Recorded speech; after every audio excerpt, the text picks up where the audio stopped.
I suppose in each of those areas there are people who know more than me.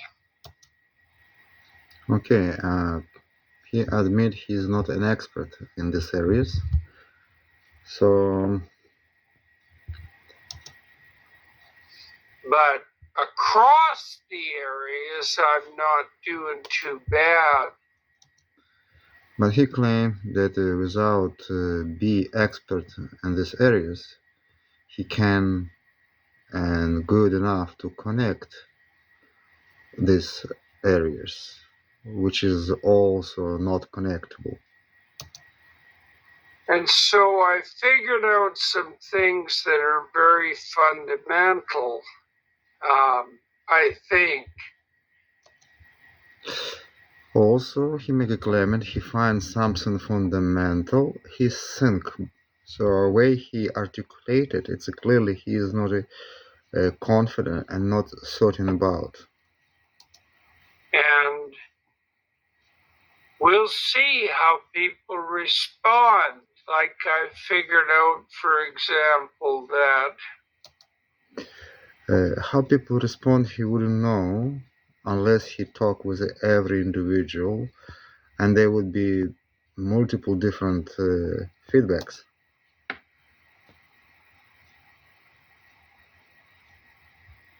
I make a very strong case that it is now an unassailable fact that a description of the structure through which we see the world is a story. So he introduced ideas, religious ideas about story that how we see the world, not from experience. We see the world based on our experience. That's what a story is. A story is actually a description of a weighting function. You know how in large language models, the relationship between words is specified statistically. And now he starts jumping from topic to topic, which is hard to connect. Weightings. What is interesting, he start make a claim that the language is a kind of design models. Listen to that.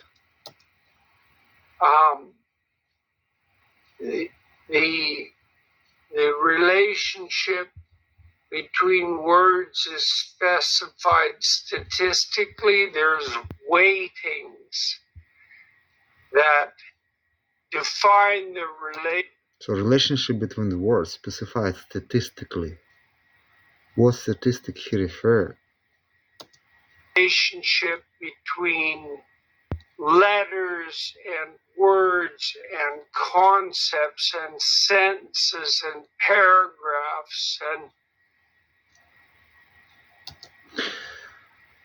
everything we speak, it's expression of what we experienced or think about, and way we construct it's based individually. And okay. A story is a description of the weighting function that someone applies to the facts. So, for example, story is description of the event. Okay, and he make way too complicated to understand and confusing. When you go to a movie and you see the protagonist in action, you watch how he attends to things and you watch how he conducts himself, and you infer from that the manner in which he weights the facts that are presented to him. And in consequence, you can internalize the story, and then you can see the world that way. Again, when you watch the movie, you see one creation which he posts publicly for entertainment, for education, depends what kind of movie we're talking about, and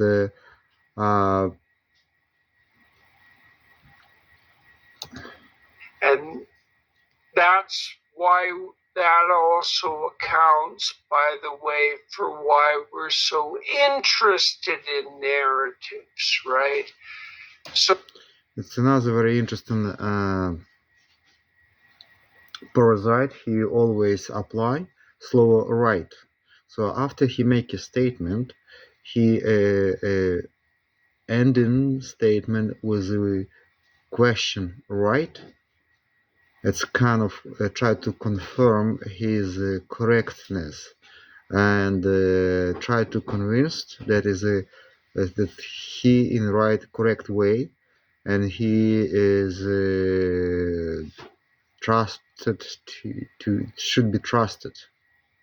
So every time somebody say right, after he make some assumption or declaration, uh, it's alarming because they are uh, not expecting you reply back, especially when it's published in YouTube as or any other video. So the problem with the empiricist perspective technically is that the empiricists essentially presume that all facts are to be weighted equally, right? And that's a Again, he played that word right. value-free consideration of the facts at hand, but that's not viable biologically. It's not viable psychologically. Some things have to be more important to you than other things, because otherwise you drown in the complexity of all of those facts. So, I mean, just as a family man, you pay more attention to your child, for example, than someone else's child. Well, that's a weighting function. So far, he tried to introduce some ideas connected to words and linguistic and psychological. So it's hard to understand what he leading to. Yeah. Okay. So the first part of it is we see the world through a story, and Okay, we see the world through our experience. I think that's incontrovertible. I think, Ben, that's actually why we're in a culture war, most fundamentally, because there has been. Again, I don't know what is the culture war we have. From the Christian perspective, we are in a war with the demonic power of rotting the world. So that is how we see the reality. So yes, there's a confrontation. Good in people who trust their life to the God, to demonically possessed individuals and who try to claim secularity and promote ungodly lifestyle full of deviation from the God. So that is our war. What kind of cultural war he referred? You need to be specific, but he don't. Converging evidence from about 6 disciplines, not least the literary theorists in France, the dread postmodernists, that have insisted that we see the world through a story. Now, where they went wrong is that the story that is being put forth as canonical is one of power. That's certainly the case for the mad Marxists, and the French postmodernists fit into that category, or hedonic self-gratification. Okay, he now introduced another actors, that is the Marxism ideology. So political powers, which is used Marxism ideas, and hedonic people. Okay, and just to clear it up, and what is the relation to the narratives and story he claimed?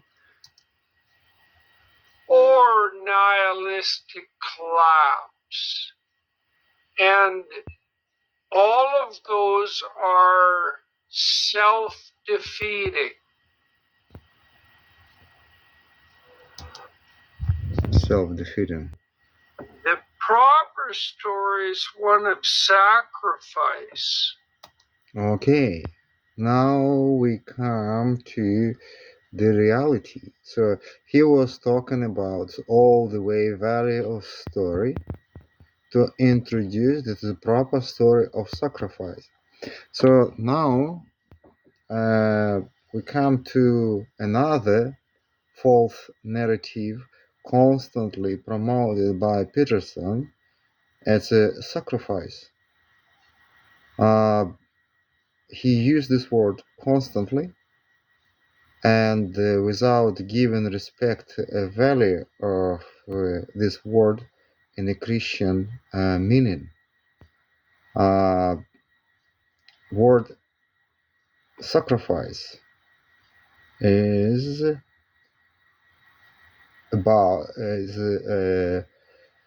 is about total destruction, total termination, total destruction of something.